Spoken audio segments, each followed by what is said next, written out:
Is your landlord getting you down? There's a fairy tale for that. Once upon a time, the shepherd had just barely paid off his rent for the year when his landlord up and died. The guy's body was barely cold in the ground when his wife came knocking at the shepherd's door asking for the rent. I already paid that, he said, and she said, well, there's no paperwork confirming it, so pony up by tomorrow or you're out in the cold. The shepherd wandered the forest, wondering where the hell he was going to get another round of rent when he could barely get this past year together. There he meets a magical little guy who tells him hell is exactly where you're going to get the answer. He ushers the shepherd down to hell to follow up with his landlord, where the dead guy tells him his wife will find the receipt for the rent behind the mirror.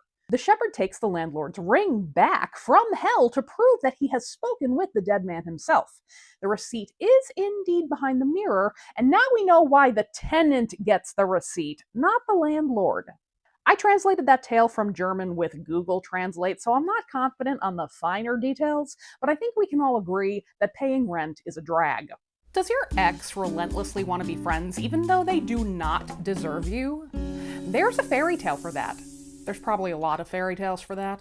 In Finland's The Man Who Murdered His Three Fiancées, a man engages himself to 3 whole women, lures them all to a bathhouse, and sets the place on fire.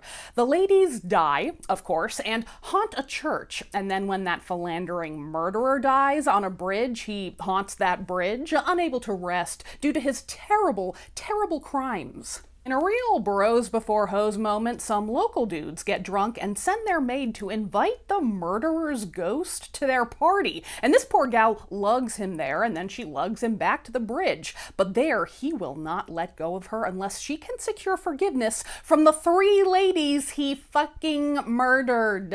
Now this poor maid has to go talk to the 3 scorned, burned alive lady ghosts who initially refuse to forgive the guy, as they shouldn't. But eventually, on the maid's 3rd plea, they do. And finally, all of their ghosts are able to rest. What a happy ending for the murderer. I don't know why I got so mad at the end. Anyway, here is my source. Tell me about the worst date you've ever gone on, and I'll see if there's a fairy tale for that.